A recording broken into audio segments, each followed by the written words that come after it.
આ છે readymade wheat પિઝાના square pizza છે. આ મીન્સ આ હું માર્કેટમાંથી તૈયાર લાવી છું, બેકરીમાંથી.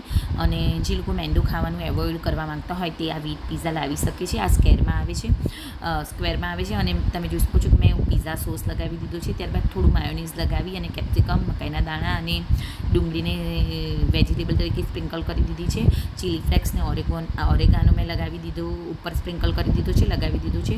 મોઝરેલા ચેડર ચીઝ બહુ બધું લગાવી દીધું છે.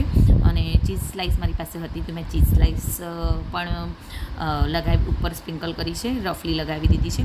ત્યારબાદ મેં એને ઓવનમાં બેક કરી લીધા હતા. આ વ્હીટ સ્ક્વેર પિઝા જ્યારે બેક થઈ જાય ત્યારબાદ એના 4 પીસ કરવાના હોય છે. નાના નાના સ્ક્વેર પિઝા બાળકોને બહુ જ ગમતા હોય છે. અને વ્હીટ પિઝા છે એટલે એક જોતાં હેલ્ધી પણ પિઝા છે, તો તમે આ વ્હીટ પિઝા ટ્રાય કરી શકો છો ઘરે.